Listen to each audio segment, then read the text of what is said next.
Hi there, Dawn Carter, your mortgage loan resource. Thank you so much for tuning in to my next installment of homeowner how-tos. And this month we are talking about how to have the best credit score. So my job, my day job, is doing mortgages, helping people buy whatever they want when they want it. And actually my job is to help them get the house. But in doing so, I've taken it upon my career to help people financially be prepared to buy anything that they want, whether it be a car or a boat. So this is all geared toward helping you get the best credit score and dispelling a bunch of myths on um, what that truly entails, because there's so much misinformation out there. So I'm so happy you have tuned in. So what is a credit score? It is an assessment of your risk. The higher the score, the less you will pay in interest over time for anything that you want to borrow, thus preserving and growing your wealth, which again is my job to help you increase your wealth. So the higher the score, the more you get for the same amount of money that you invest. So here's a real great analysis, or excuse me, it's a visual on how important your credit score is. So this shows you if you did not have an 800 credit score, if your credit score, if you can see down below, 780 down to 620, if you have the 620 credit score, this is how much more money you would pay for the same house in this example than the same person that has an 800 credit score.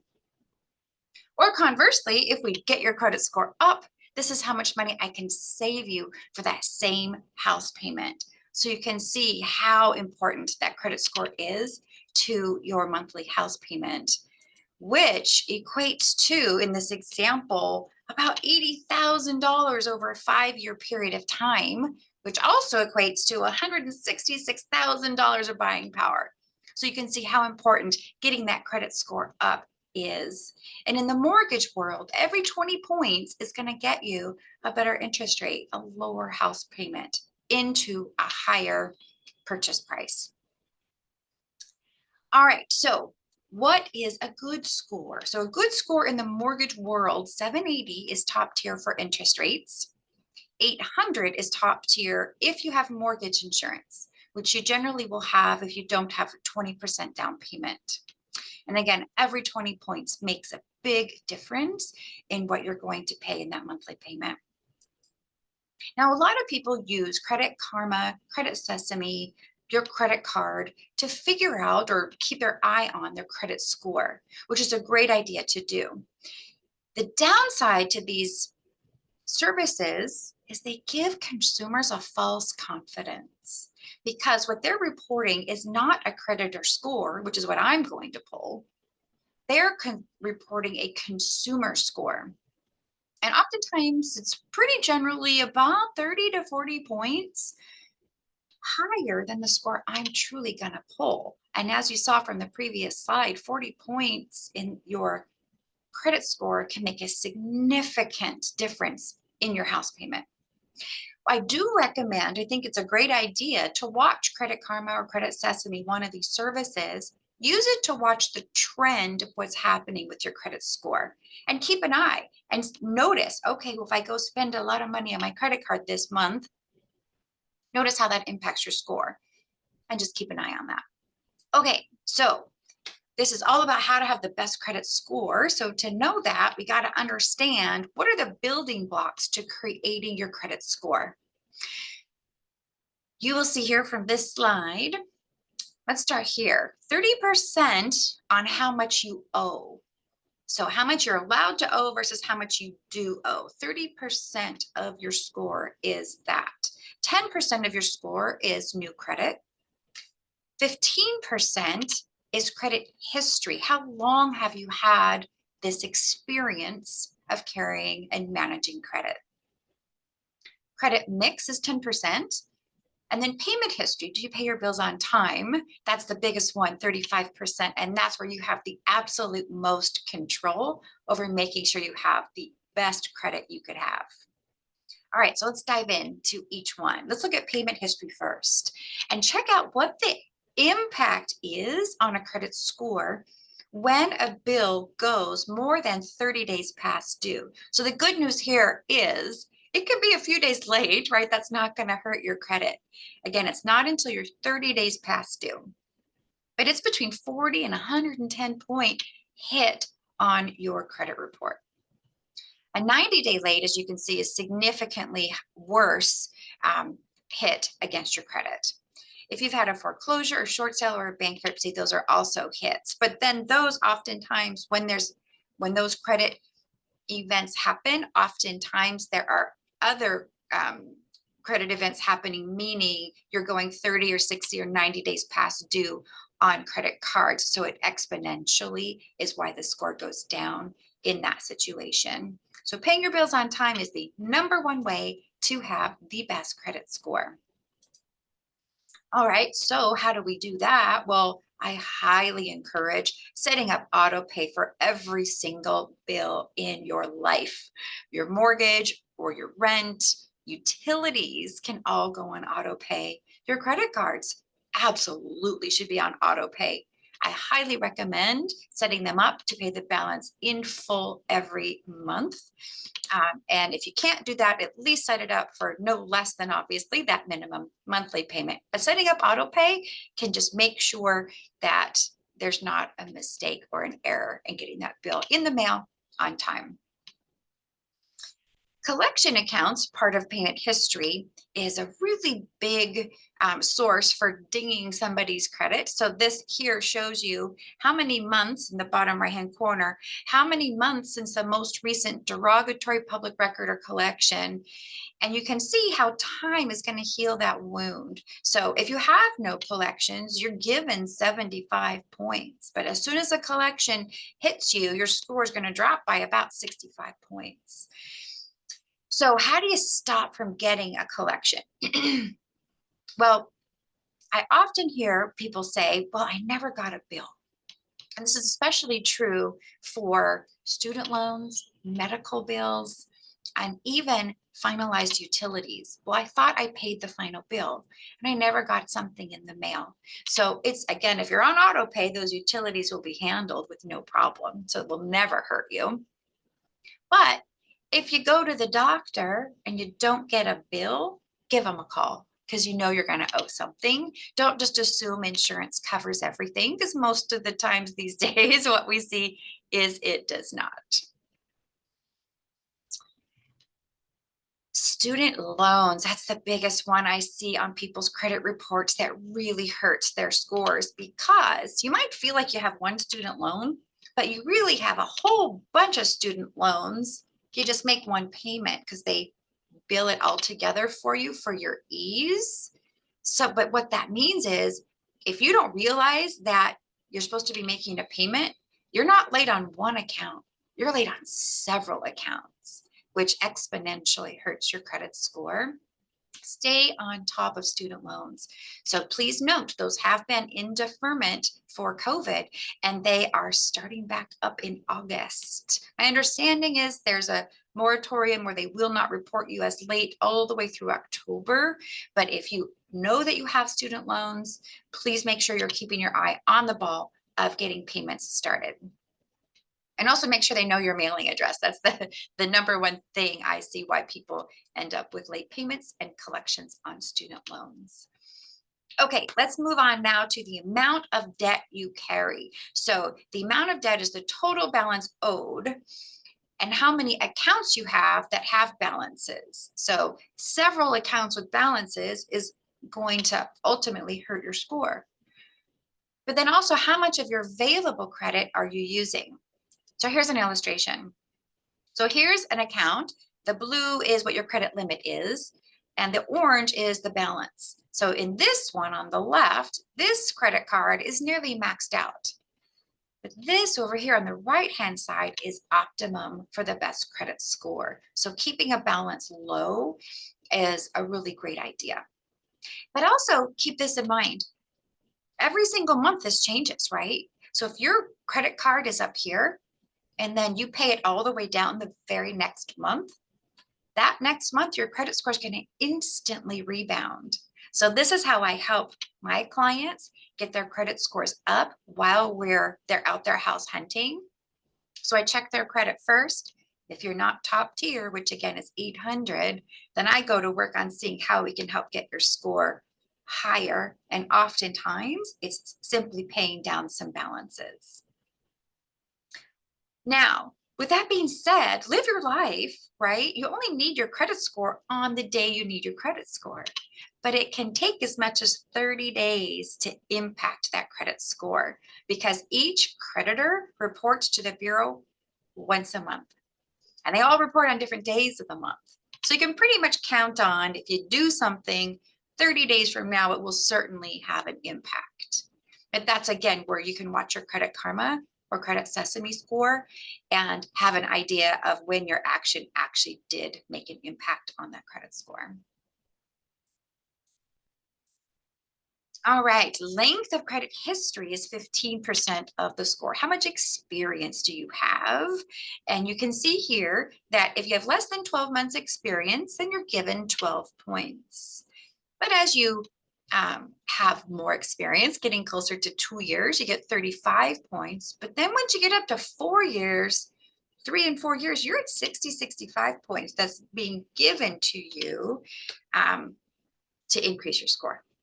So people that don't have a credit history, how can they get credit? Because if they have no credit and apply for a credit card, oftentimes they're going to get declined. So where do they start? How do you dive in?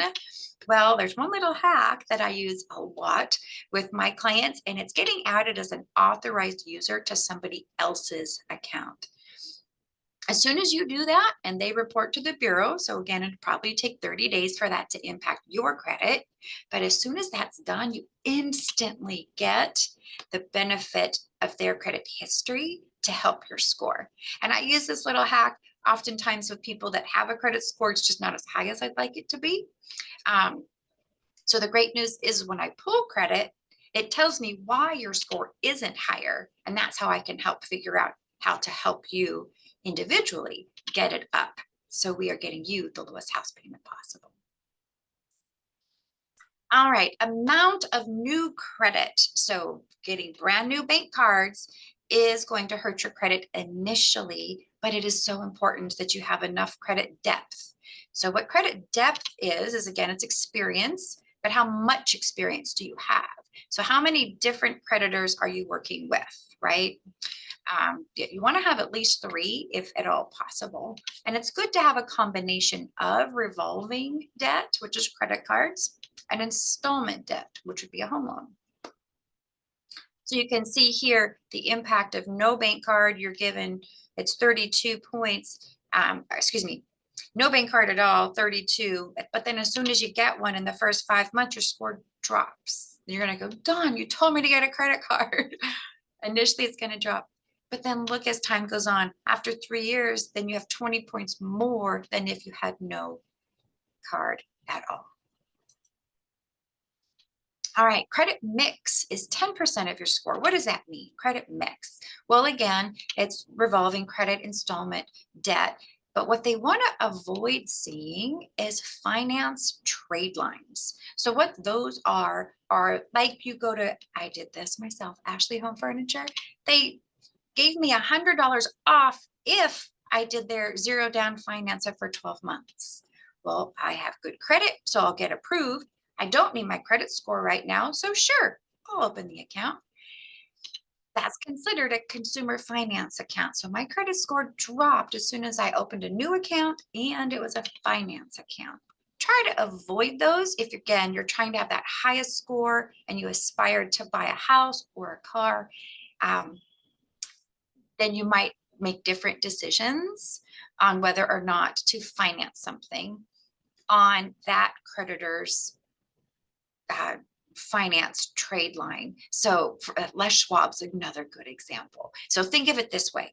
If you apply for credit with this creditor and you can't use that credit card anywhere else, then that's bad. You'll want to avoid it if you are aspiring to help your credit get the highest. So A lot of department store cards used to only offer their credit cards, like a Macy's card. You could only use it at Macy's. Well, now their credit card's actually an American Express that you can use at any store. So the department stores have really helped us out in this endeavor. But again, you want to stay away from like financing mattresses and furniture and braces. All of those things is derogatory potentially for your credit. All right, so credit cards, having 3 credit cards with 2 in use is the magic formula. So you can see here the points. So as soon as you have 3, you're given 40 points, but when you get that 4th and 5th, then your credit starts to go down a little bit. Now, in order to get credit, your credit has to be inquired into. So many consumers are really smart to understand that credit inquiries impact their credit score negatively, at least initially. But there's no way to get around it. You can't borrow money from anybody unless they inquire into your credit. So you want to just be super mindful of when you are allowing somebody to pull your credit. Also keep in mind that all of us creditors, we're coded for the industry we're in. So I'm mortgage, car loans would be an auto, and then credit cards are their own industry. So when you pull credit, when I pull your credit, I can pull your credit 10, 15, 20 times in the next 3 weeks, and it counts as one pull because I'm shopping your interest rate around for you. I don't have to pull your credit to do that, but it's just an example. Same thing with a car. They understand you're not going to go buy a whole bunch of cars. You're just looking for the right car, the right car loan. But when you go to apply for credit cards, you might be looking to open a whole bunch of credit cards and go into a lot of debt really fast. So each credit card pull is exponentially worse on your credit. But again, needed and necessary in order to help you get those 3 credit cards. So my message here is be educated about what an inquiry does. Understand also if you're shopping for big ticket industries at the same time, that inquiry exponentially will hurt your credit. Normally an inquiry is about 4 points on a mortgage. But if you're car shopping and house shopping and opening credit cards, then those impacts are going to be greater. So this shows you down here, this little chart. This is somebody's credit score, and this was an inquiry. And then about 5 or 6 months went by and no new lien or loan hit the credit, and it rebounded right to where it was. So I work with people that want to buy a home in the next 12 months. I want to pull that credit report when we're inside of 12 months, so that I have time to help you get as close to that 800 or over as we possibly can. So oftentimes a lot of my clients were pulling credit reports twice.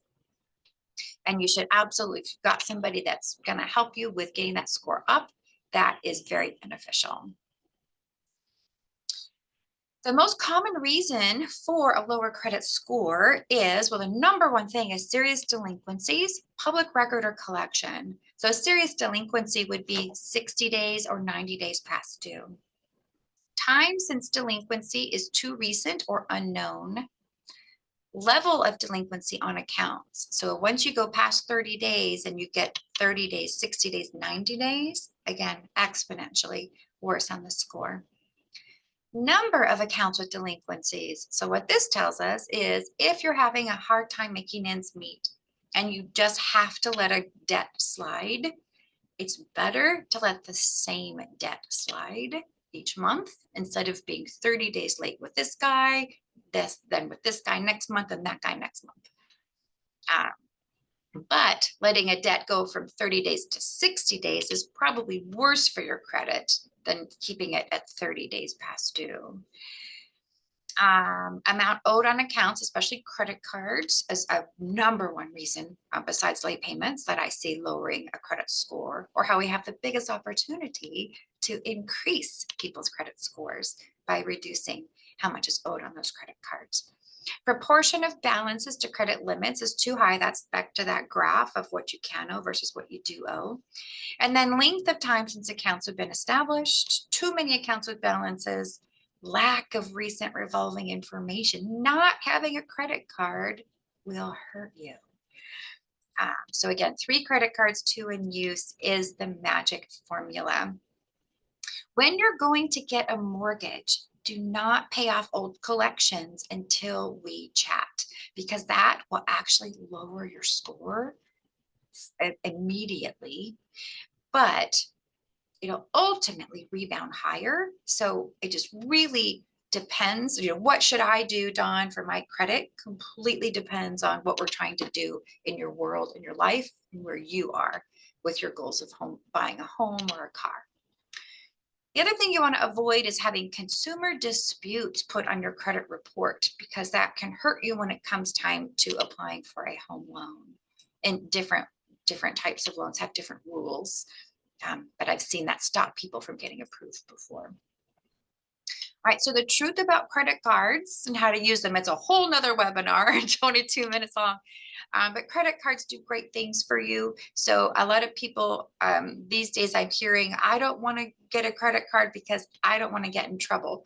Well, the easy way is you don't get in trouble. You set it up on auto pay and you pay it in full every month. They need to see that you are able to manage finances. You're able to manage a revolving credit account. And again, for that experience.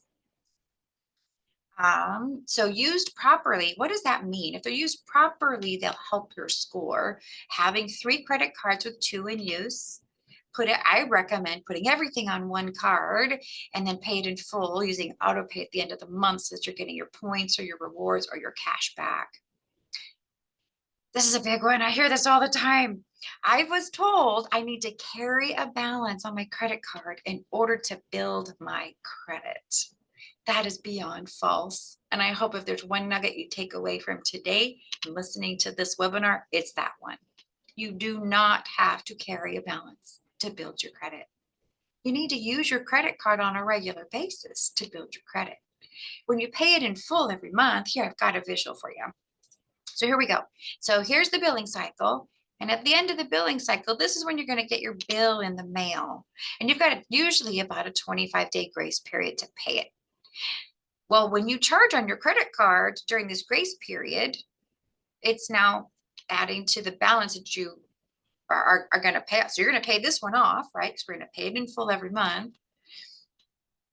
But then when you pay it in full, you don't want it to report necessarily 0, because having 0 on one of those 2 credit cards actually makes you lose about 12 points. So we want to keep a small balance on a regular rolling basis. So again, have a credit card that you use, pay in full monthly, use it again during the grace period, and you should have the best credit score possible. So when you pay this bill, it pays last month's bill that already cut, so that when you use it again during that grace period, whatever day in the month that creditor reports, they'll always report a balance. And then that's how you do not have to pay interest and build your credit. So what to look for in a credit card? I like rewards and cash back. Ones with no annual fee. I like the Capital One Venture card. And I'm going to send you these slides after this, so you'll have this link if you want to check that card out. I'm going to make a couple quick notes here about non-traditional credit. I see this a lot now. People are putting their utilities on their credit report, and I will tell you, it does not help your credit score. So not really necessary to do to help you in that endeavor. All right, well, now that you have good credit, if you're not buying a house, use your good credit and that great credit score to help you save money, right? So you go, like I said, go to Macy's and go on a shopping spree. And if you don't have their credit card yet, you save 15%, go for it. Don't be afraid to use your credit to your advantage. Just be mindful of what your goals are and know when you plan to want to be buying a home or a car, and then manage what your actions are from there. And then the last thing I'm going to leave you with, because my 22 minutes is up, is check your credit report annually. It's free. Annualcreditreport.com. Check it out. And you can actually access it for free on a weekly basis through the end of this year because of the breaches that have happened. So again, I am Dawn Carter, your mortgage loan resource. My day job is helping people buy houses, refinance their mortgages. And in doing that, I consider myself a bit of a financial coach for my clients, especially those that are self-employed. Love working with you on how to maneuver your numbers to be successful at saving in taxes and buying a new house. So that's going to be the topic of my next webinar, is working with self-employed people. So who do you know who might benefit? Would love for you to tune in and let's chat. Here is my information. Call me anytime. I'm always here for you.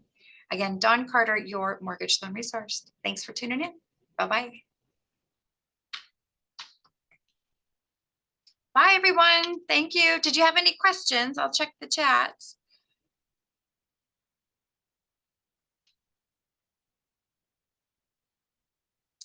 All right. Well, thank you so much for tuning in. I'm super appreciative, and I will go ahead and send the slides out to you as well as the recording, just in case you would like to look it over again. And if there's anything I missed, any questions that you have that you pop up later, please don't hesitate to email me. I'm always here for you. Thank you.